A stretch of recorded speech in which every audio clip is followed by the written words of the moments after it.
네, 안녕하세요. 반갑습니다.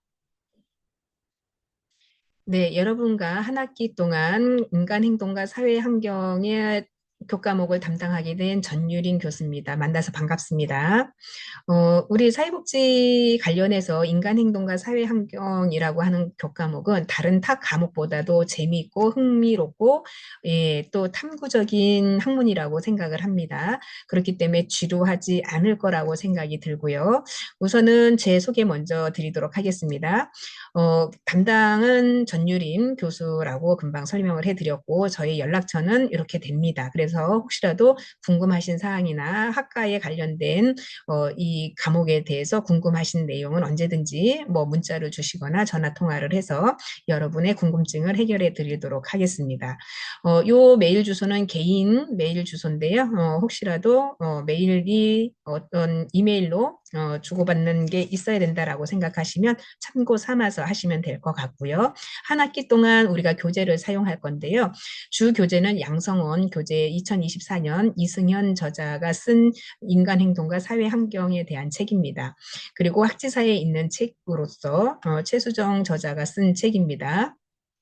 그래서 책을 뭐 두 개 다 사실 필요는 없고요. 어떤 책이 더 낫느냐라고 하는 것은 우리가 이제 교과목을 위주로 하기 때문에 양성원에 있는 이승현 저자 거를 뭐 구매를 하실 것 같으면 하시면 되겠습니다. 자, 그리고 우리가 이제 1학기 동안에 출석과 관련된 내용을 말씀을 드리도록 하겠습니다.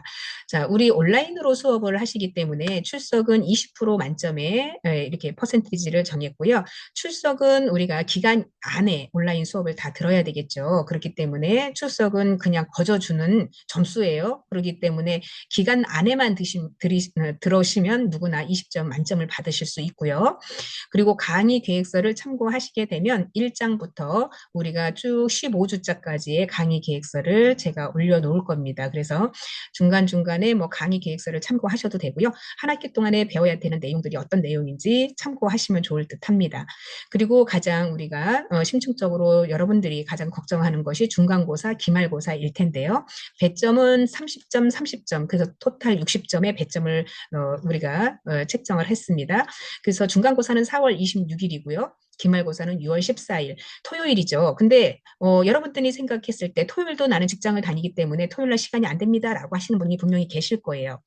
그래서 토요일 날 시간이 안 되시면 학교 측에서는 꼭 토요일만이 아니라 평일 날 날을 또 지정을 잡아서 이 시간대, 이 기간대 시험에 응시를 못하게 되면 추가적으로 시험 날짜를 정해서 드릴 테니까 시험은 꼭 응시를 하셔야 됩니다. 응시 안 하시면은 과락이 되겠죠. F학점이 나갑니다. 그렇기 때문에 시험에 자필로 와서 쓰시거나 하셔야 되는 거 꼭 참고하시면 되고요. 또 우리는 인간행동과 사회 환경에 있어서 과제 제출이 있는데 과제 제출은 14주차에 제출하시면 됩니다. 그렇기 때문에 아직도 머나먼 이야기죠. 근데 14주차가 참 어떻게 보면 길기도 하고 짧기도 합니다. 그래서 미리미리 준비하시면 되는데 과제의 주제는 학과 수업하면서 제가 주제를 정해드리겠습니다. 그러면 그 주제를 가지고 A4 용지 뭐 3장 이내 분량으로 하시면 되겠습니다. 또 하다 보니까 A4 용지 막 5매, 10매 이렇게 하시면 제가 하라고 하는 팩트대로만 하시면 됩니다. 그래서 과제 점수도 역시나 20점 만점으로 배점을 지원을 합니다. 그래서 출석 20, 중간 기말 60, 그리고 과제 20, 그래서 100점 만점으로 가는데 자, 우리 동원대학교에서는 굉장히 학생들한테 좋은 첫 번째 그 학생의 메리트는 뭐냐면 성적이 상대평가가 아니라 절대평가라는 점이죠. 절대평가라고 하는 것은 상대방이 못해야 내가 잘하는 게 아니고 30명이면 30명, 50명이면 50명 이렇게 뭐 출석 잘하고 뭐 중간 기말고사 그냥 다들 비등비등하게 잘 보고 과제도 역시나 제출 기간 안에 잘 내시면 누구나 4.5점 만점에 4점 이상은 다 받는다라고 하는 거예요. 자, 그런데 타 대학은 어떠냐? 상대평가라고 하는 거예요. 상대평가는 뭐예요? 상대방이 못해야 내가 저 사람한테 어떠한 중간고사나 기말고사나 과제를 알려주지 말아야 돼. 저 사람이 못해야 되니까. 그래서 저 사람이 못해야 내 점수가 올라가는 거죠. 다른 대학은 그렇게 간다라는 거예요. 그러니까 다른 대학보다는 뭐요? 확실히 우리 대학이 이런 부분에 있어서는 학생들이 공부하기는 참 수월하다라는 생각이 듭니다. 그렇기 때문에 누구든 내가 열정을 가지고 열심히 하신다라고 하면 100점도 맞을 수 있다라고 하는 거죠. 그래서 힘을 내시고 열심히 저를 따라오시면 여러분들의 점수를 제가 장담을 할까요? 네, 열심히만 하시면 어떤 교수님들도 다 점수를 후하게 주실 거라고 생각을 합니다. 그래서 점수 때문에 내가 망했다라고 하시는 분은 단 한 분도 없으실 거고, 그야말로 제일 중요한 것보다 출석이다라고 하는 거는 명심하시기 바라겠습니다. 자, 그리고 우리가 이제 뭐 더 궁금하신 사항들은 있을 건데, 오프라인으로 수업을 하게 되면 우리가 이제 서로 각자, 그 소개를 좀 해 볼 만도 한데, 온라인이라서 저는 이제 제 소개만 먼저 좀 간단하게 해 드리겠습니다. 저는 이제 저도 직장 생활을 하다가 늦게 공부를 하기 시작해서 그 서른 중반부터 공부를 했던 것 같습니다. 그래서 서른 중반에 공부문 대학에 다니기 시작해서 2년 전문 과정을 하고 나니 2급 자격증을 주어지더라고요. 근데 2년 가지고는 어디에 가서 내가 명함도 내밀 수 없는 간판인 거라서 그때 당시에 가장 2년 동안 저한테 기억에 남았던 게 바로 인간 행동과 사회 환경이라는 교과목이었어요. 그때 당시에 저를 지도했던 교수님이 그 심리학을 참 재미있게 가르쳐 주셔서 굉장히 제가 머릿속에 오래 남았고 그로 인해서 저의 진로가 이렇게 이제 발전이 됐는데 이 심리학의 모든 저자, 심리학의 대부, 심리학의 나름의 전문가들이라고 하는 분들이 인간 행동과 사회 환경에 다 수록이 돼 있다라는 거예요. 자, 우리 간혹 가다가 무의식 중에 어떠한 이제 기본적으로 야, 그냥 기본에 충실하면 돼. 그리고 우리가 꿈을 꾸면은 꿈에서 어떠한 이제 스트레스를 많이 받으면 밤에 꿈에 그런 게 이제 연상이 되고 꿈에 나타나죠. 이런 게 다 무의식이라고 하는 거예요. 무의식. 그래서 이 무의식이라는 게 우리가 잠재해 온 머릿속에서 꿈으로 나타나는 건데 이런 거를 그 학자가 발견했는데 프로이드라는 학자예요. 그래서 프로이드는 심리학에서의 대가, 심리학의 아버지라고 불릴 정도로 대단한 분이죠. 이분은 뭐 벌써 생애 그 사망하신 분인데 100년 전에 이런 심리학 중에 프로이드 이론이 정신분석이라는 것으로 그 나름의 그 연구를 하신 분이에요. 지금 이렇게 보면은 후대에 우리들이 공부할 때 어쩜 그렇게 지금의 심리적인 부분을 그때 당시에 어떤 도구나 어떠한 과학적인 그 연구 방법으로 한 것도 아닌데 어찌 이렇게 잘할까라는 생각이 새삼 깊이 생각이 되는 거고요. 또 이 심리학의 아버지를 따라서 그 제자들이 여러 제자들이 또 탄생을 하는데 이제 그 제자들이 우리가 이제 배워야 할 학과의 이 주 종목, 그래서 심리학의 인지 이론 또는 어떠한 이제 학습 이론 이런 것들이 두루두루 나오게 됩니다. 그래서 이 인간 행동과 사회 환경은 그야말로 여러분들에게 마음의 양식, 우리 책을 보게 되면 독서책을 보게 되면 심리 책을 안 보신 분은 없죠. 연애를 잘하는 방법. 예. 그리고 저 사람의 마음속에 내가 한번 읽어봐야지 저 사람 속에 어떤 마음일까, 저 사람 속에 진실이 있을까, 이런 것도 다 심리적인 부분이에요. 그러다 보니까 우리 인간 행동과 사회 환경이라는 이 책의 모든 것들이 궁금증을 자아내게 하는 거죠.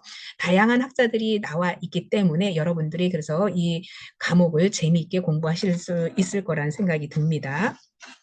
그래서 제가 이런 그 사회에 관련된 그 사회복지를 하게 된 동기도 역시나 인간 행동과 사회 환경에 영향을 받아서 2년 전문대에 나왔더니 나라는 사람이 별 볼 일 없는 거잖아요. 그래서 이제 심리학 쪽으로 공부를 좀 더 깊이 하고 그러다 보니까 이제 석사를 사회복지로 이제 들어가면서 어린이집을 운영을 하게 된 계기가 있었고 어린이집을 하다 보니까 또 나름대로 아동에 대한 전문성이 또 있어야겠다 싶어가지고 그때 또 유아교육과를 다니기 시작했습니다.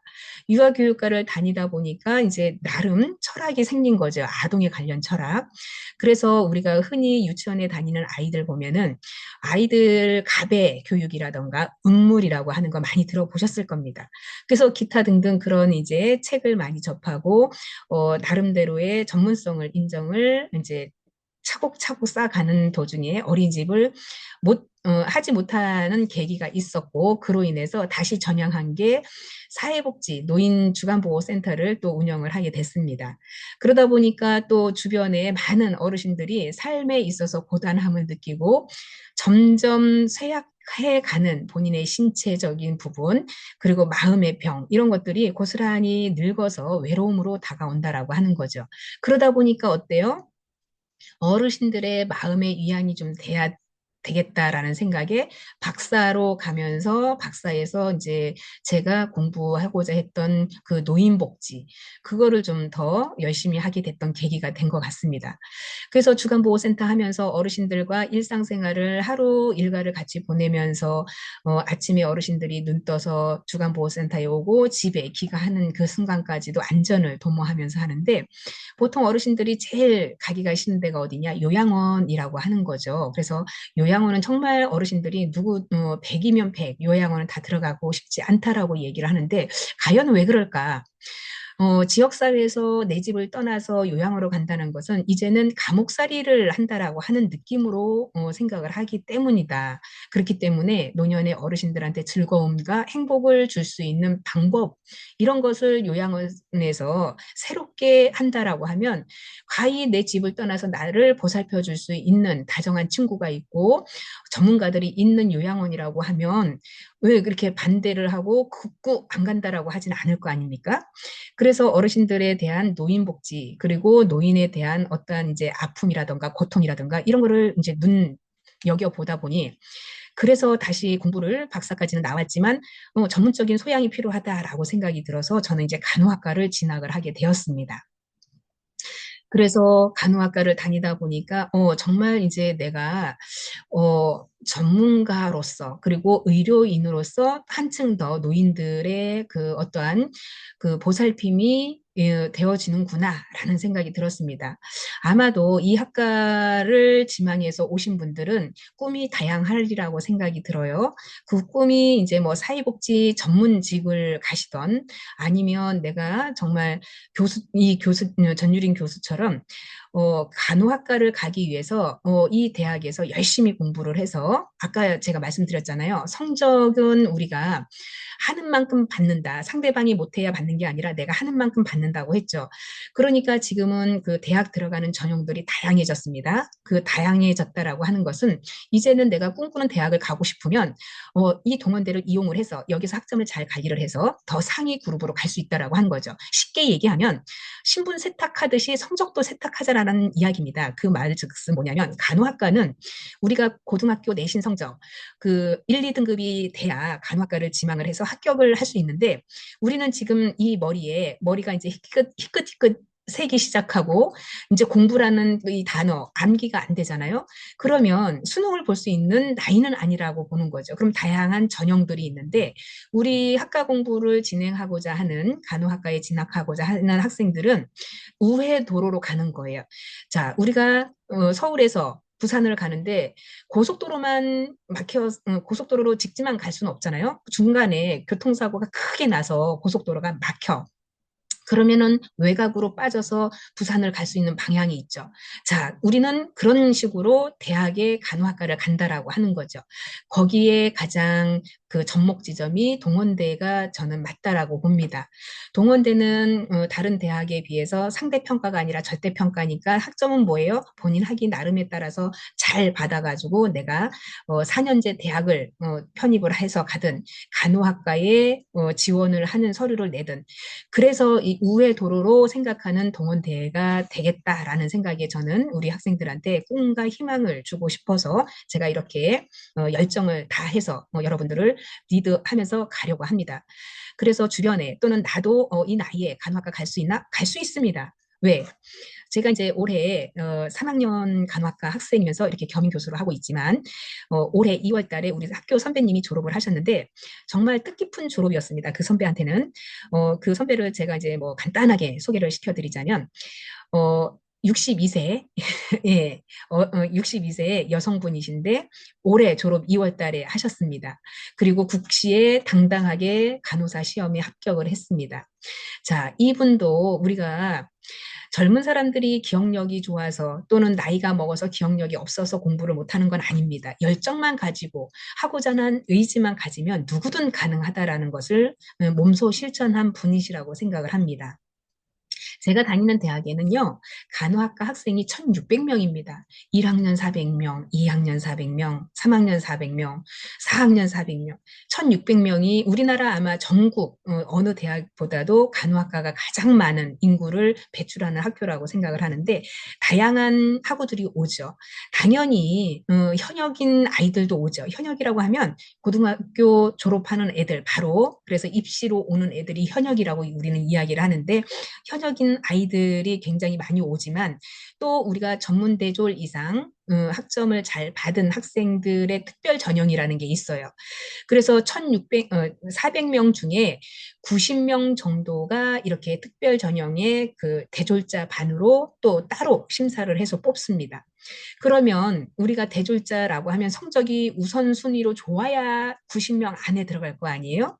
저는 당당히 이야기를 하는데 우리 학우생들 중에 정말 다 간호학과 가고 싶다라고 하시면 그런 방법이 있으니까 제가 알려드릴 거예요.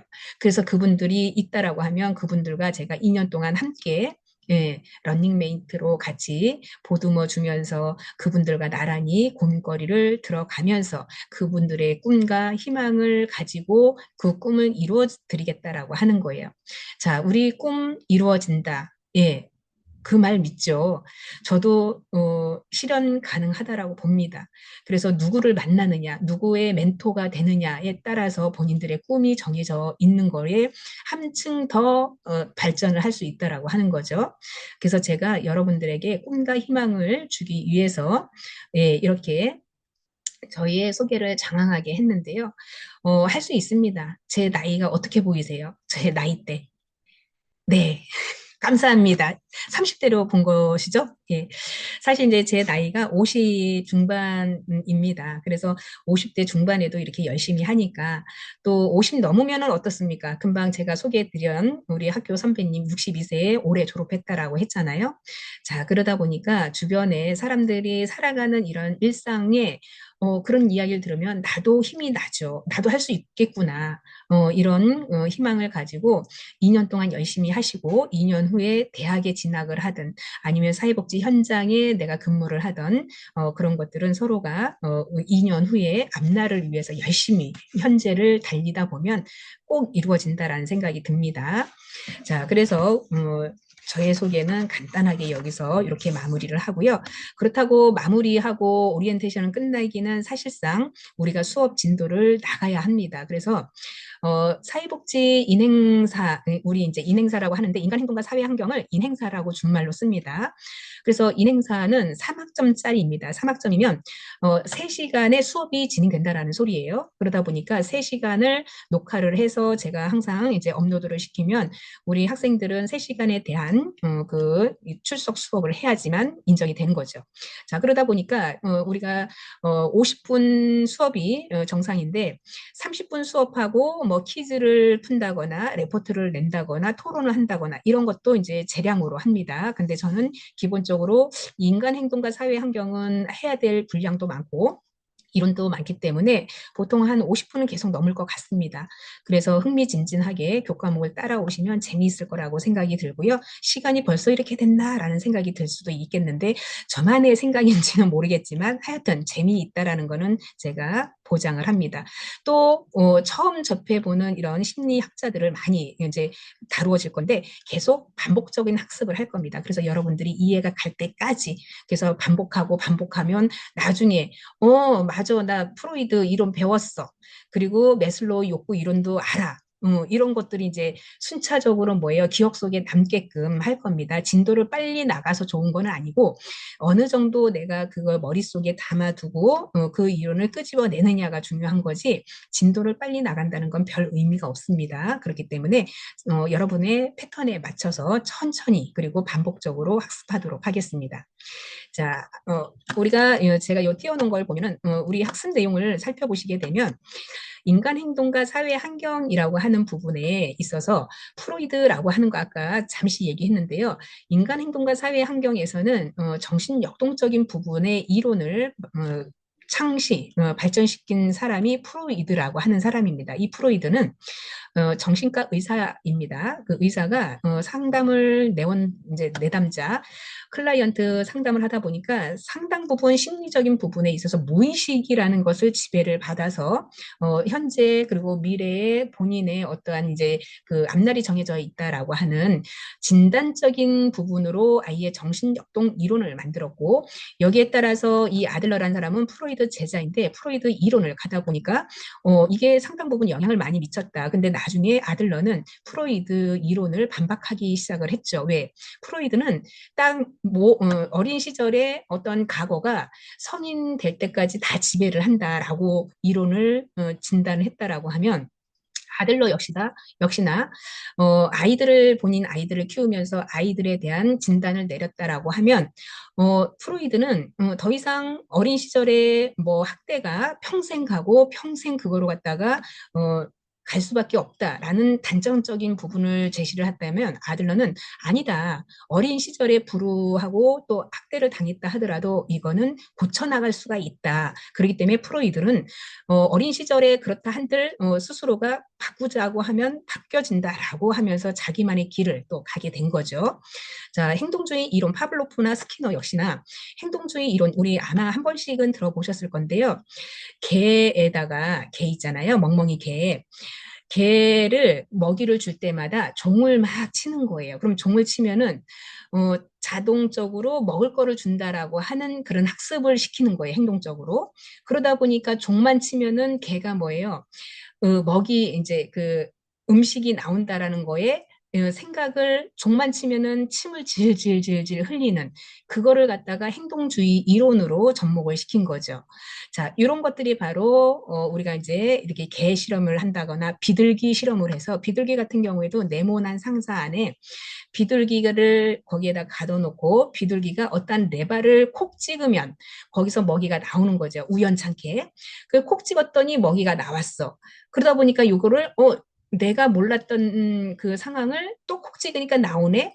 이게 이제 행동주의로 계속 뭐예요. 행동을 그렇게 하니까 이게 먹이가 나오는 거를 터득하게 되는 이런 부분이 바로 행동주의 이론, 행동주의 파라고 이야기를 합니다. 자, 인본주의 이론이라 하는 것은 메슬로와 어떤 로저스인데 인간이 살아가면서 환경에 맞아가야 된다라고 하는 거죠. 굉장히 이제 제가 좋아하는 이론인데 인본주의라는 것은 인간이 살아가면서 이런저런 상황이라는 게 있잖아요. 그 상황에 사람들이 맞는 어떠한 그 내적, 심리적 우울감 뭐 이런 것들을 이제 표방을 하는데 이것도 우리가 이제 공부를 하면서 다양하게 이론들이 이렇구나라는 것을 알게 되실 거고요. 생애주기 사회복지 실천은 그야말로 우리가 인생을 응애 아기부터 태어나서 노년에 이르기까지 사망에 이르기까지 생애주기 발달 과정을 나타나는 거죠. 그래서 뭐 우리가 영아기, 유아기, 아동기, 청소년기, 청년기 그리고 중년기, 장년기, 노년기를 이루면서 이렇게 그때그때의 가업들이 있다라고 하는 거예요. 그래서 그런 내용들이 우리 전체 이 교과목의 인간 행동과 사회 환경이라는 과목 아래에 여러 이제 챕터들을 배울 것인데 흥미롭죠. 네. 자, 그래서 이런 그 주제로 가지고 학과 공부를 시작해 보려 합니다. 그리고 우리 교재를 이제 그 구매를 하신 학생들은 처음에 보시게 되면 총론이라고 해가지고 그 차례가 나오는데요. 보통 이제 1장에서는 사회복지 실천의 이해가 되고요. 그리고 2장에서는 정신 역동적인 부분, 그 3장에서는 이제 다양한 이론들이 나오고 그리고 나서 인본주의, 생태학적인 관점, 구조 기능적인 관점, 갈등주의, 그리고 상호작용 이론, 그리고 사회적 차별, 그리고 억압 이론 이런 것들이 이제 수록이 되어 있습니다. 자, 그래서 이런 내용으로 가지고 우리가 학습을 할 건데요. 자, 그러면 우리 과제도 역시나 수업하다가 제가 재미있는 챕터로 갖다가 과제를 제출을 하게끔 할 거예요. 그래서 과제도 역시나 뭐 많이 과제를 분량이 많다라고 해서 좋은 점수 주는 거 아닙니다. 오히려 그 A4 용지 3장을 내라 했는데 5장, 6장 내면 그 감점 대상입니다. 읽기도 힘들어요. 그러니까 간략하게 중점 요약하시고 거기에 형식이 들어가는 거에 서론, 본론, 결론 그리고 참고 문헌만 하시면 됩니다. 너무 과하게 어떤 거를 요구하지 않습니다. 그러니까 그 형식만 잘 갖추고 어떤 내용으로 내가 과제를 할까 이런 것도 이제 대학생이 되면서 체계화되는 부분을 만들어 가시면 됩니다. 저와 함께 과제 작성하는 법도 배우시면 됩니다. 처음부터 우리가 알고는 못하죠. 그 젊었을 때는 그야말로 우리가 청소년 시절에는 배우면 배우는 대로 다 흡수가 됐지만 지금은 배운다고 흡수가 되는 게 아니에요.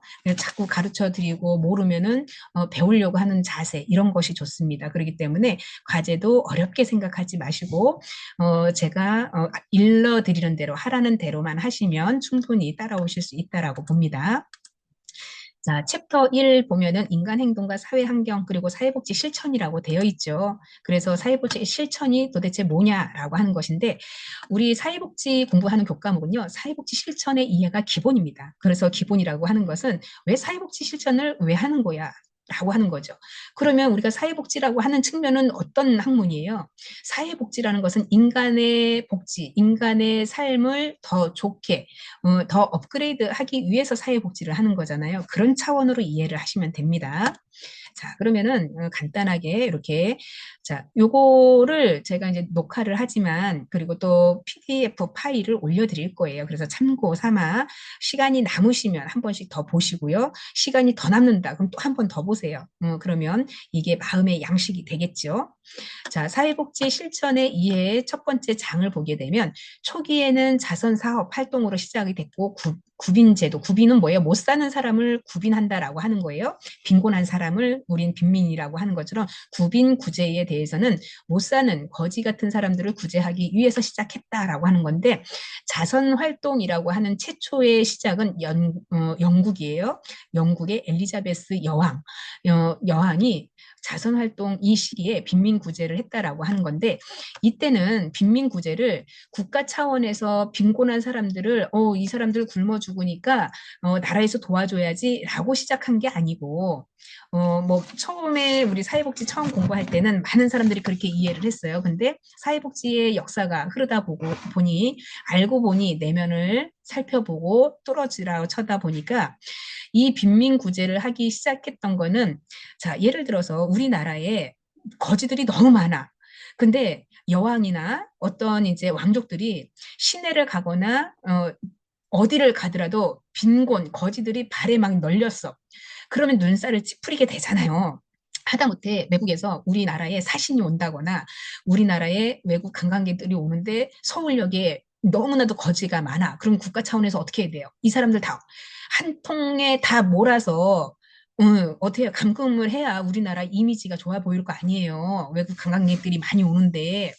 그래서 최초에 영국에서는 자선 활동이라고 하지만 이게 자선 활동이 국가에서 시작한 건 아니지만 그 부잣집의 만화님들이 자선 사업을 하기 시작했다라고 하는 건데 처음에는 이제 이렇게 자선 사업을 하다가 보니까 이 거지들이 너무 많은 거야. 그래서 개인이 하기는 힘들었던 거죠. 그래서 국가에서 엘리자베스 여왕 때 빈곤을 구제하기 위해서 정책을 만들었죠. 그래서 수용시설에 가둡니다. 가두다 보니까 이 사람들 그냥 다 굶어 죽일 수는 없잖아요. 그러다 보니까 생각한 게 뭐예요? 영국에서는 그때는 왕족 시대였죠. 그 왕족 시대고 또 그 계급 사회였으니까 계급이 높은 사람들은 땅덩어리가 엄청나게 또 가진 재산이 많죠. 그럼 그 땅에 일궈야 되는 그 농민들을 누구를 쓸 것 같아요? 예. 거지들, 그러니까 그야말로 그 거지들도 건강한 거지가 있는 반면, 병에 걸려 쇠약해가지고 죽기 일보 직전인 거지가 있겠죠. 그 빈곤에서 빈민구제를 하는데 노동력이 있는 거지와 노동력이 없는 거지를 나눠요. 그래서 노동력이 있는 거지들을 노동력에 투입을 하죠. 그래서 노동력이 있는 거지들은 밥을 그래도 조금씩 먹여가면서 일을 더 많이 하라고 하고 빈민에 대한 구제가 없는 그 빈약하고 병들은 사람은 아예 이만큼의 진짜 근근히 병들어서 고쳐지지는 못하지만 그냥 죽을 날을 받아놓고 사는 사람들. 자, 그렇게 해서 처음에 빈민구제를 국가 차원에서 엘리자베스 여왕 때 그렇게 시작이 됐다라고 하는 거예요. 점차적으로 사회가 발전되고 문제를 해결하기 위해서는 전문적이고 체계적인 접근법이 발전해 오는 것. 그래서 나중에 그 빈민구제가 이제 체계화되는 시기가 왔던 거죠. 그거는 이제 우리가 지역사회 복지론이나 그 사회복지 실천론에 보면은 자세하게 나와 있습니다. 우리는 지금 인간 행동과 사회 환경이죠. 그래서 너무 이제 깊이 있게 들어가진 않을 겁니다. 왜냐하면 다른 교수님들이 또 그만큼 수업을 또 해야 선생님들이 재미있으니까. 자, 그래서 초기에는 자선 사업으로 인해서 빈민구제가 시작이 되었고 19세기에서 20세기 초반에는 사회복지 전문직으로 자리매김했다라고 하죠. 자, 우리 사회복지가 전문직으로 자리매김한 것은요, 1917년이었어요. 이때는 또 뭐였냐면, 자, 다른 플렉스라는 사람이 있어요. 플렉스라는 사람이 어느 날 봤더니 사회복지는 이게 그 전문직이 아니다. 다른 전문직 같은 경우는 당연히 행정적인 부분, 어떠한 진단 이런 게 다 나와 있는데 사회복지는 이론도 없고 또 너무 포괄적이고 사람들이 체계적인 공부도 안 돼 있는데 무슨 사회복지가 전문이냐라고 하면서 사회복지직은 전문직이 아니다라고 이제 학회를 통해서 이렇게 알려요. 그러다 보니까 사회복지를 하고 있는 많은 사람들이 반발심이 일어나겠죠. 무슨 소리냐? 사회복지도 전문직이다. 그럼 너네 전문직이라고 하면 전문직이 뭐가 전문직인지 한번 너네들이 증명을 해라라고 부딪히게 된 거죠. 자, 그래서 사회복지가 전문직으로 가기 위해서 다양하게 이제 노력을 하고, 사회복지도 이제 이렇게, 체계화되면서 학회도 있고, 또 이렇게, 우리가 전문적으로 할 수 있는 다양한 학문적인 배경이 있다라고 하면서 이제 반박을 하기 시작했던 게 사회진단이라고 하는 책을 발간하는 지은이가 있었습니다. 자, 그거는 나중에 또 설명을 해드릴게요. 자, 그래서 오늘날 사회복지 실천은 결국에는 사회복지 실천이라는 게 누구를 위한 거예요? 내 개인, 옆집의 가족, 또 집단, 이런 지역사회에서 직면하는 다양한 사회적인 문제, 도전에 대응하기 위해서 오늘날의 사회복지가 실천이 되고 있다라고 하는 거죠.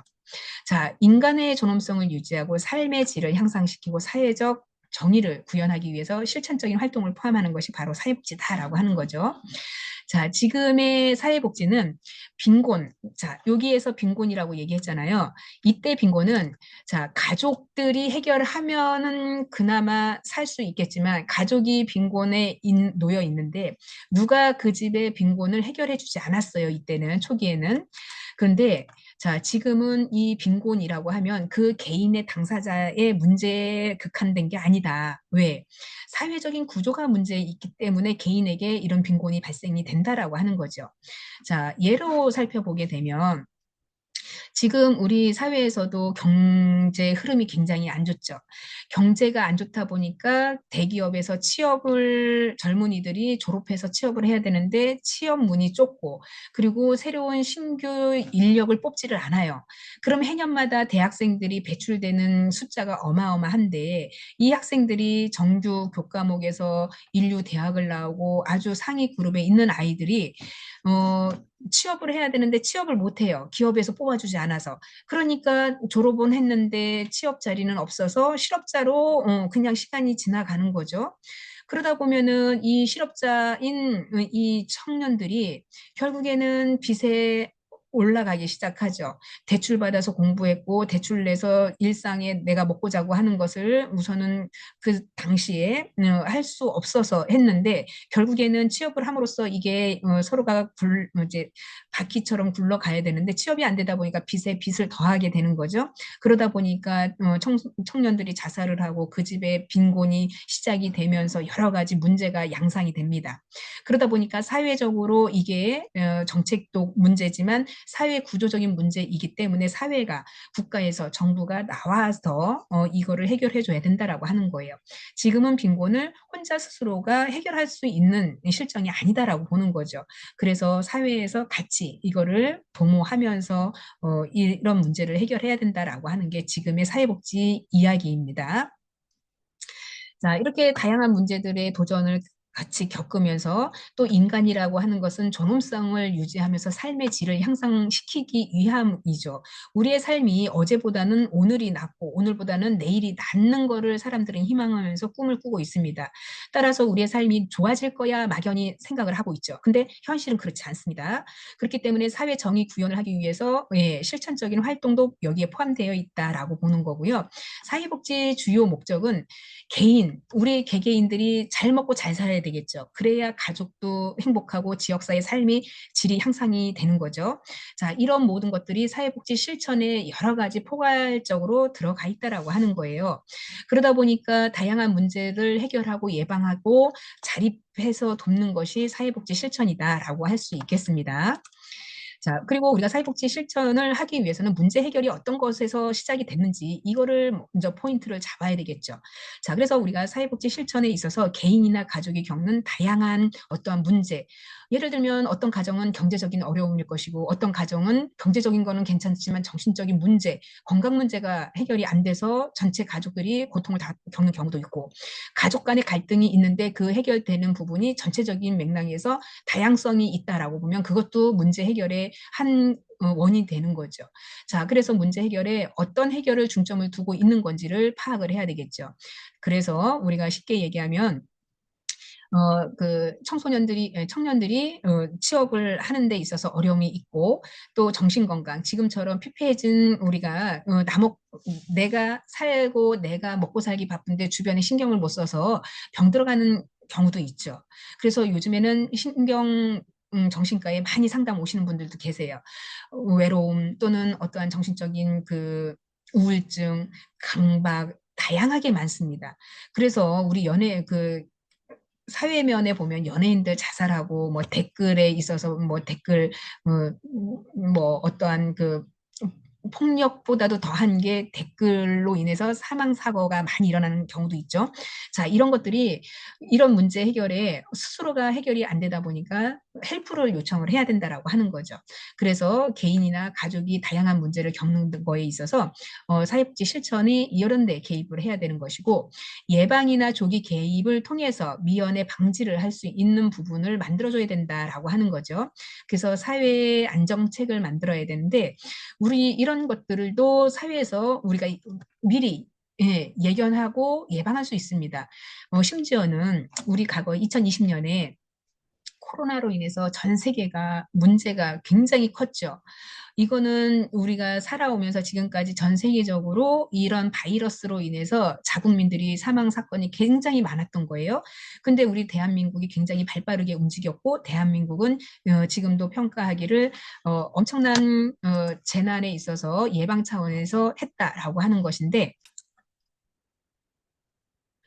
노약자를 대상으로 마스크를 먼저 지급해주고, 그리고 사회에 이제 어떠한 예방 조치를 위해서 노약자에게 예방 접종을 먼저 시켜주고, 차등으로 이제 점점 성인들, 그리고 아동 뭐 먼저 챙겨주고 그렇게 했죠. 그래서 사회적으로 보게 되면 문제의 심각성을 미리 예견을 하고 더 이상 오염이 되지 않게, 전파가 되지 않게, 가족들도 몇 인 이상 모이면 안 된다. 또 뭐 카페나 공공장소에 출입 전면 통제를 한다거나 종교의 어떠한 관계자들을 위해서 집회를 하지 말아라. 뭐 이런 거 당연히 국가 정부 차원에서 미연에 방지를 했죠. 그래서 우리나라는 다른 나라에 비해서 사망률이 굉장히 저조했고 그리고 빨리 극복을 했었습니다. 그런 거를 보게 되면 이런 예방이나 조기 개입이 굉장히 필요하다라고 하는 거예요. 개인이 할 수는 없는 거지만 국가 통제적인 방법으로 할 수 있다라고 보는 거죠. 또 예를 들면 우리나라 같은 경우에는 노약자에게 예방접종을 무료로 시켜주죠. 독감 예방 무료 접종. 그리고 어린아이들에게 있어서 예방접종. 그래서 우리가 과거에는 다 그 예방접종도 아이들 돈 내고 접종을 했잖아요. 근데 지금은 아이들이 다 무료 예방접종을 한다고 합니다. DPT 소아마비, 또 간염 백신, 뭐 수두 이런 거 다 무료로 한다는 거죠.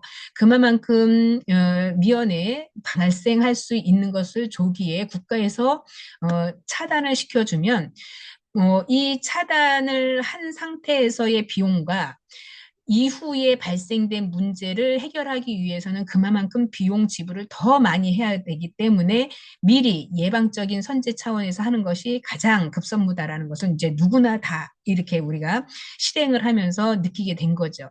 그래서 우리가 그 국민건강보험공단에서도 우리가 그 건강검진 하는 거 있잖아요. 국가에서 무료로 건강검진 하는 거. 그거 왜 하겠어요?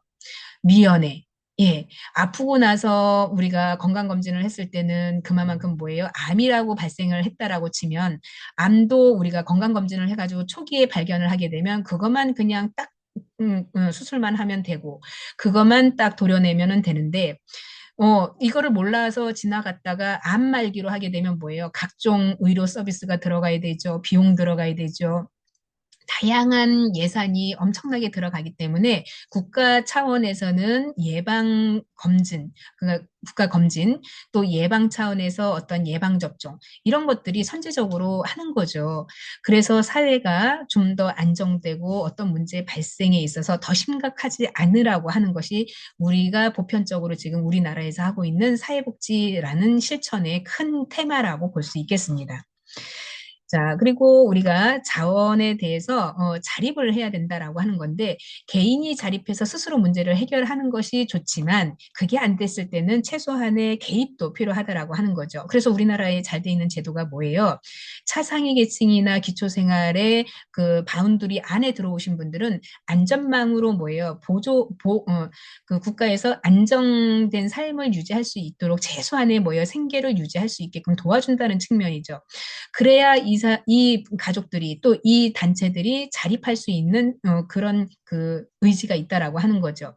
국가에서 나 몰라라 내버려 두면은요, 국가의 어떠한 문제가 더 심각하게 오기 때문에 자립을 최소한에 해주고, 여기에서 이 분들이 나름대로의 그 자기를 성장시키고 좀 몸을 추스리면 충분히 딛고 올라서서 자립을 할 수 있다라고 하는 거죠. 그래서 삶의 안정을 유지할 수 있도록 하는 지원 제도 이런 것이 필요하다라고 보는 거고 인권 보호나 사회적 정의 실현을 위해서는 개인의 인권을 소중하게 하고 보호시켜주고 사회적인 정의를 실현하고자 한다는 것이 사회복지 실천이라고 보는 거예요. 또 사회적인 지지 체계를 강화를 해서 사회적으로부터 고립되어 있는 계층이나 또 사회적 지지를 받을 수 있도록 하는 것들이 이 사회의 안전 체계다라고 볼 수 있는 거고 전반적인 삶의 질 향상은 결국에는 가족 또는 내 이웃 이런 전반적인 삶의 질에서 향상하는 것이 바로 사회복지 실천이라고 하는 거예요. 결국에는 사회복지 실천은 더불어가는 세상에 한 사람을 위한 게 아니라 다수의 행복을 위해서 이 한 사람을 지켜주는 거라고 보시면 되겠습니다.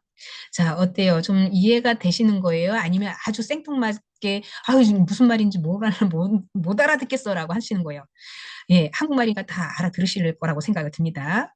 그래서 다시 한번 세 번째 강의에서는 정리를 하는 순서로 가도록 하겠습니다. 그래서 1, 2강에는 이론 중심으로 예를 들어가면서 수업을 진행할 거고요. 3강, 마지막 3강에서는 1, 2강에서 다뤘던 내용을 이제 좀 압축해가지고 예, 축소를 해서 요점 정리를 하는 방법으로 가도록 하겠습니다. 그러면 좀 이해가 좀 빨리 오시리라 생각이 되어집니다.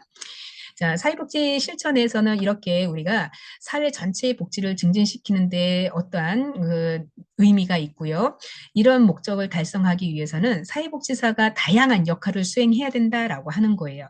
사회복지사는 그래서 다양한 그 역할 수행을 하기 위해서는 많은 책도 봐야 되고요. 실천가로서의 활동도 다양하게 경험을 쌓아야 된다라고 하는 거거든요.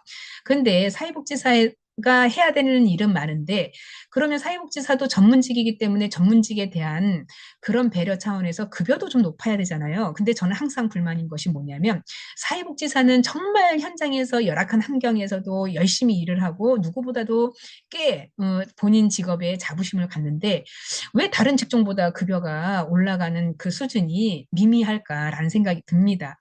그래서 사회복지의 이런 그 비전도 좀 크게 제시도 해야 되는 것이 사회복지협회인데 사회복지협회에서 놀고 있나 봐요. 그래서 사회복지의 일선 사회복지사를 위해서 처우 개선을 시급하게 좀 해줘야 되는 거고 국가 차원에서도 사회복지사를 전문직으로서 인정을 해주면서 이 호봉 자체가 좀 높아졌으면 좋겠다라는 생각이 들어요. 근데 일선에서 사회복지 경험이 아무리 많아도 최저 수준급 급에서 조금 높을 뿐이지 뭐 다른 직종보다는 그게 높지 않다라고 하는 게 문제입니다. 그래서 우리 여러분들이 혹시라도 나중에 사회복지 하는데 나 괜히 했어라고 하지 마시고 나름대로 사회복지 그 협회에 자꾸 소리를 한 목소리를 내야 되겠죠. 그래서 우리 사회복지 조직을 위해서 여러분들이 미래의 일꾼처럼 열심히 좀 싸워주시기 바라겠습니다. 자, 사회복지사들은 다양한 역할을 수행해야 되는데 첫 번째 클라이언트. 자, 클라이언트라고 하는 것은요. 대상자, 사회복지가 필요한 사람이라고 하는 거예요. 그래서 사회복지에서는 큰 용어가 있는데 첫 번째는 대상자, 도움이 필요한 사람을 클라이언트라고 하는 이야기입니다. 그래서 클라이언트라고 하고 또 사회복지사는 우리가 그 소셜 웍이라고 이야기를 해요. 사회복지사는. 그래서 앞으로 그 말을 좀 많이 쓸 건데, 자, 클라이언트는 누구다? 대상자다. 그래서 도움이 필요한 대상자예요. 클라이언트의 문제를 평가하고 이에 대한 개입을 계획해서 세우고 필요한 자원, 서비스를 연결을 하고 필요한 자원은 뭐예요? 예를 들어서 대상자에게는 지금 돈이 필요해. 먹고 사는 문제가 심각해가지고 지금 이 집에서는 그 물도 끊기고 수도도 끊기고 전기도 끊겼어요. 그래서 추운데 난방도 없이 그냥 오돌오돌 떨고 있어. 그럼 이 클라이언트는 뭐가 필요한 거예요? 자원이 필요한 거예요. 이 자원을 우리가 직접적으로 내 자원 나도 사회복지사가 빈곤한데 내가 내 자원 내가 내줄 게 없어. 내 거를 주라는 게 아니라 사회에 여러 그 연결되어 있는 자원을 끌어오는 것도 사회복지사의 역할이에요. 그래서 필요한 자원을 예를 들어서 우리 지역사회에 부자인 사람이 있어요. 예. 자, 요 A라는 분은 지역사회에서 예, 굉장히 돈을 많이 가지고 있어. 머니. 예. 그래서 이분이 돈이 많이 있는데 이분한테 사회복지사가 요청을 하는 거죠. 예, 사회복지사가 클라이언트를 위해서 이분한테 자, 우리 지역 사회에 빈곤한 사람이 이렇게 많으니까 빈곤한 사람이 예를 들어서 한 명, 두 명, 세 명이라고 합시다. 이 세 명이 있는데 이 사람들은 하루에 한 끼밖에 먹지를 못한다. 그러니 이 사람들을 위해서 당신의 가지고 있는 재원을 좀 나눠주십시오. 그럼 이 사람이 공짜로 그냥 주지는 않을 거 아니에요. 자, 그러면은 사회복지사는 다시 협상을 하죠. 자, 이 사람들은 그래도 A라는 사람은 어떤 게 장점이고 B라는 사람은 어떤 소질이 있고 C라는 사람은 이 나름대로의 어떤 퀄리티가 있습니다. 그래서 이 사람들에게 적재적소에 할 수 있는 일을 주십시오라고 하면 이 사람은 뭐예요? 우리 집에 앞마당에 정원이 있는데 이 사람이 그런 그 정원수를 잘 키워? 그러면 이 사람은 정원수로 고용을 해요. 이 사람은 나름대로 머리가 있어서 회계나 뭐 이런 걸 잘 봐. 그러면은 이 사람이 뭐예요? 이 집에 가게를 맡길 수 있겠죠. 자, 이렇게 해서 이 사람들을 고용을 하면 이 사람들은 본인의 어떠한 재능을 가지고 이 사람한테 노동력을 어떻게 해요? 제공을 하죠. 노동력을 제공하면 이 사람들은 그 노동력을 가지고 어때요? 이걸 가지고 본인의 삶에 있어서 재원을 확보하는 거죠. 자, 이 사람들은 이런 재능, 이런 자원이 어디 있는지를 몰라요. 클라이언트들은. 근데 사회복지사는 뭐예요? 자원이 어디에 있는 거를 발굴을 해서 이 사람들하고 연결을 시켜주는 역할을 한다라고 하는 거죠. 그래서 사회복지사는 이런 필요한 자원과 서비스를 연결해서 클라이언트가 이를 활용할 수 있도록 지원을 하는 것이다 라고 하는 측면이고요. 클라이언트의 권리를 보호해 줘야 되겠죠. 권리라고 하는 건 뭐예요? 우리 한 사람 한 사람 한 사람도 다 뭐예요? 자기의 어떠한 자존감이 있고 권리가 있는 거예요. 자, 우리 내 집에 내 앞마당에 이제 A라는 사람이 이 사람한테 이제 노동력을 제공하고 돈을 받으면서 나름대로 저축을 해가지고 집을 샀어요. 이렇게 해서 땅에다가 집을 이렇게 있는데 집을 샀는데 어느 날 요 많지도 않는 땅을 사람들이 자꾸 뭐예요? 지나가면서 여기에다가 이렇게 한 사람이 지나가는 것까지는 이해를 하는데 어느 날 보니까 많은 사람들이 자꾸 우리 집 앞마당까지 이렇게 침범을 해가지고 막 여기를 막 다니고 있어. 그럼 이 사람은 뭐예요? 자기의 재산권이고 자기의 권리잖아. 이건 내 재산권이니까. 자, 그렇다고 하면 이 클라이언트는 내가 내 재산권을 지키기 위해서 뭐예요? 권리라는 것을 주장할 수 있다라고 하는 거죠. 자, 우리는 그래서 누구든 본인이 살아가면서 나름대로의 인권, 권리, 그리고 어떠한 의무, 이런 거를 다 사람들은 가지고 있다라고 하는 거죠. 그래서 내가 권리만 주장할 게 아니라 의무도 우리는 수행을 해야 된다라고 하는 거예요. 누구나. 그래야지 질서 있는 사회가 구현이 된다라고 보는 것인데, 자, 클라이언트는 이렇게 권리에 있어서 보호도 받아야 되고, 또 사회적인 불평등이나 차별을 해소하기 위해서 활동을 해야 된다. 과거에 우리나라가 굉장히 못 살 때요. 1920년이나 1960년대, 예, 그럼 뭐 50년대 다 포함되죠. 이때는 우리나라가 정말 가난해가지고 우리나라에는 뭐 자원이 없었잖아요. 그렇다고 뭐 산에서 뭐 금강이 나온다거나 석유가 나온다거나 뭐 이런 광물질이 없었어요. 그러니까 우리나라는 오롯이 뭐예요? 못 사는 나라에 인구수는 빽빽해. 그러니까 뭐예요? 먹고 살려면 이 인구로 가지고 노동력을 팔아야 되겠죠. 그래서 우리가 해외에 독일 탄광이나 아니면 어디 갔어요? 사우디에 건설 노동자로 가거나 이런 데로 많이 갔었죠. 젊은 사람들이. 그래서 거기에 가가지고 우리가 외화벌이를 해가지고 온 시기도 있습니다. 자, 이렇게 그때 당시에 우리나라 사람들은 진짜 가족을 먹여 살리려고 그리고 좀 잘 살아보려고 많은 노력을 했던 것이 있었는데 그 이전에는 뭐예요? 우리 그 한국에 지원하는 기관들이 있겠죠. 해외 원조 기관. 이것을 이제 카바라고 하는데, 카바는요, 어, 외환기구라고 보시면 돼요. 외환기구가 뭐냐면, 못 사는 나라에 외국에, 좀 문물이 깨인 사람들이 이 나라에 와서, 어떠한 사상을 전파해 주는 거예요. 계몽 사상. 그러니까 선교사들 있죠. 과거에 선교사들이 와가지고 교회를 만들고, 그 목회 일을 하면서도 나름대로 그 지역의 사람들을 개화시키는 거죠. 그래서 여자들을 뭐 이제 그 뭐라 하죠? 그 소음을 따게 해서 자립을 하게끔 해서 그 천을 만들고 자립적으로 할 수 있게끔 하는 거. 그리고 이런 것들. 그래서 외국에서 이런 인력들이 들어와서 그 지역에 살 수 있게끔 해주는 거. 그 지역이 발전할 수 있게 해주고, 그리고 한글을 깨우치게 해주고, 영어를 배우게 하고, 이런 신신문물들을 가르쳐 줬다는 거죠. 그리고 거기에서 이제 뭐 밀가루라던가 이제 해외에서 물품들을 지원해주는 이런 해외 원조를 많이 받았단 말이죠. 과거에 우리가 못 살 때. 자, 그런데 우리나라가 이만큼 성장했어요. 선진국에 도달을 했어요. 우리가 지금 해외 원조를 받나요? 안 받죠. 왜? 이만큼 잘 살고 있는 시기가 왔죠. 20세기에 와서. 그러다 보니까 우리나라는 이만큼 잘 사는데 지금도 남미라던가 아프리카 같은 데는 못 사는 이 미개인 나라, 우리가 이때 이 실정하고 똑같은 나라들이 지금도 많이 있단 말이에요. 자, 우리나라는 이만큼 잘 살고 우리 대한민국이 위상이 올라갔어요. 그러면 우리도 과거에 못 살았을 때는 해외 원조를 받았죠. 그러다 보니까 잘 사는 나라가 다시 이 나라를 도와줘야 되는 거예요. 그래서 수단이라던가 아프리카의 아주 가나 지역이라던가 이런 데는 그 나라의 국민들이 너무나도 처참하게 살고 있어요. 우리나라는 지금 뭐예요? 다 살 빼겠다고 다이어트를 하고 있고 다 살 빼겠다고 먹는 것으로 살을 뺀대요. 돼요. 근데 여기는 먹을 것이 없어서 다이어트가 저절로 돼요.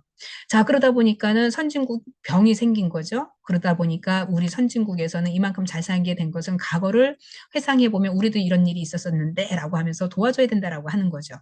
자, 이런 것들이 바로 삶에 있어서 클라이언트의 관계 협력에 있어서 우리도 과거에를 생각해서 불평등, 사회적인 차별을 해소하기 위해서는 다양하게 노력들을 해야 된다. 이게 바로 사회복지 실천이라고 하는 거예요. 이해되셨죠? 자, 이렇게 사회복지는 클라이언트가 자신의 삶에 더 나은 방향으로 변화시킬 수 있도록 돕는 역할을 하는 것이 바로 중요하다라고 하는 관점을 설명을 하고 있습니다. 잠시 지우고 갈게요. 벌써 이제 50분 됐나요? 제가 아까 시계를 보지 않고 시작을 해가지고 지금 1시간이 됐는지는 모르겠어요. 50분 강의인데 재미있으면 손 좀 들어봐 주세요. 네. 자, 그래서 이렇게 사회복지라는 것은 나 혼자만이 해결할 수 있는 게 아니고 다양한 어떠한 정부라던가 사회적인 그런 그 개연성이 있어야 된다라고 하는 거고요. 그 클라이언트가 뭐가 필요한지 그 리즈를 알아가지고 활용할 때는 빨리 해결이 될 수 있다라고 하는 거죠. 그리고 더 중요한 거는 클라이언트의 어떤 권리나 보호 이런 것들이 중요하다라고 하는 거 꼭 명심해 주시길 바라고요. 자, 인간행동과 사회환경에 이에 있어서 우리는 인간행동은 개인의 어떤 심리적인 부분, 생리적인 부분, 그리고 사회적인 상태에 영향을 받아서 나타나는 모든 행동을 의미를 합니다. 인간행동이라는 것은 한치 앞을 몰라요. 자, 잘 사는 사람들은, 부자인 사람은 원래 태어날 때부터 부자로 살아온 거죠. 그러니까 우리가 회장님네 집안에는 이 아이들이 태어나면 여기 뭐 자녀가 몇이 됐건 이 집들은 아이들이 누리고 산단 말이에요. 그런데 우리가 저 밑바닥 다리 밑에서 나서 살아온 이들은 가진 게 없지요. 또 보는 게 별로 없지요.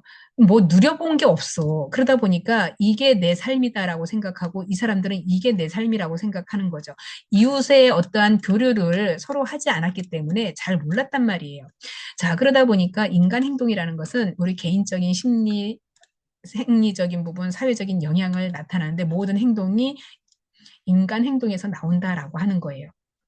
그래서 행동이라는 것은 외부 자극과 내부 자극의 상호작용이라 하는데 내부로부터는 내가 무한한 에너지가 있지만 이거를 외부적인 자원하고 연결을 못 시켜요.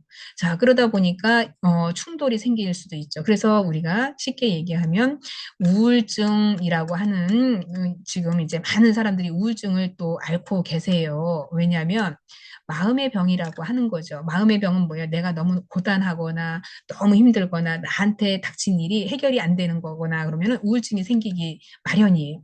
자, 이 우울증을 적재적소에 잘 해결을 해야 되는데 외부 자극을 통해서든 내부적인 요소를 통해선 이거를 해결을 해야 되는데 이거를 해결을 못하게 되면 어떻게 돼요?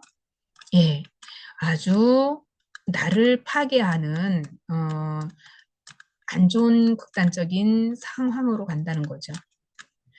네, 그래서 우리가 이 우울증이 심할 때는 뭐예요? 파괴가 돼서 자살로 가는 경우가 굉장히 많다. 자, 자살이라고 하면 또 뭐예요? 자살 확률이 가장 높은 연령대는 누구예요? 예, 누굴까요? 자살에 가장 쉽게 노출되는 연령대. 청소년, 1번 청소년, 2번 장년층. 장년층이면 우리 지금 한 50대, 40대 이상. 예. 그리고 그 다음에 노령층, 노년층. 자, 누가 제일 많을까요? 예. 딩동댕. 예. 세계에서 가장 자살 확률이 높은 우리나라 대한민국의 노년층이 세계에서 1위입니다. OECD 가입국 중에서. 왜 그러냐? 예, 내부적인 요인도 상당 부분 많죠. 그리고 내적인 내부 감정에 통해서 어떠한 생각이나 동기. 그래서 자살을 선택하는 이유 중에 하나가 빈곤이라고 하는 거예요. 이유는. 예, 노년의 빈곤. 그래서 자살의 OECD 가입국 중에 대한민국이 1위다라고 하는 것입니다. 자, 그래서 자살률을 감소를 시켜야 되겠죠. 무슨 수로? 예, 사회 통합으로. 그래서 사회에서 자꾸 오픈을 해야 되겠죠. 그래서 이웃에 관심을 갖고 이런 우울증이 좀 있다라고 하면 뭐예요? 적극적으로 가정에서, 지역사회에서 관심을 갖고 예, 서로가 뭐예요? 소통을 하면서 자꾸 교류를 해야 되는 거죠. 자, 그래서 이러한 관점에 있어서 인간 행동을 보다 정확하게 이해하기 위해서 중요한 틀을 제공하고요. 인간 행동에 대한 이해가 사회복지 실천에 중요한 의미를 지니고 있다. 자, 또 중요한 내용 나옵니다. 인간 행동에서 가장 중요한 건 뭐예요? 개별화는 뭐예요? 각각 개인의 살아온 환경이 다 틀리죠. 누구나 자, 여기에 A라는 사람이 있고 B라는 사람이 있고 C라는 사람이 있는데 이 사람들 다 똑같이 음식을 공통적으로 다 국수를 줬어. 예, 점심을. 그런데 국수를 좋아하는 사람이 있는 반면 국수를 정말 싫어하는 사람이 있을 거죠. 그 국수를 먹으면 왠지 나는 속이 안 좋지만 배고파서 먹는 사람도 있겠죠. 자, 그런데 우리가 인간 행동이라고 하는 것은 자, 서비스를 제공할 때요. 다 그 사람들의 특징을 파악을 해서 개별화된 서비스를 진행해 줘야 된다라고 하는 거예요. 국수 좋아하는 사람은 국수를 주고 밥을 좋아하는 사람은 밥을 선택해서 먹을 수 있게끔 하고 이 사람은 뭐예요? 나는 흰쌀밥은 안 돼. 내 건강이 안 좋아. 나 당뇨 있어. 그럼 이 사람 뭐예요? 잡곡밥을 먹어야 되겠죠.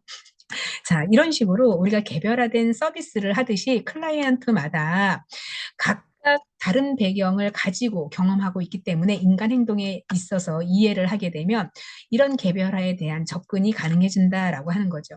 예를 들어서 자, 100원이 있어도 행복한 사람이 있는 반면 자, 1,000만 원이 있어도 불행한 사람이 있어요. 이거는 어떤 의미에서 그래요? 자, 두 사람이 가진 그 상황이 다르다라고 하는 거죠. 이 100원만 가진 사람은 현재 내가 100원이 너무나도 소중한 사람이 이거를 취득을 했을 땐 너무 행복한 거고. 1,000만 원이 있는데도 나는 불행한 사람이야라고 하는 사람 뭐예요? 예, 돈은 필요 없어. 다만 내가 병들고 예, 삶이 얼마 안 남았어. 그럼 돈이 소용이 없는 거잖아요. 그럼 이 사람은 뭐예요? 마음의 어떠한 본인이 심리적인 부분의 상담이라던가 어떤 위로를 받고 싶어 하는 거겠죠.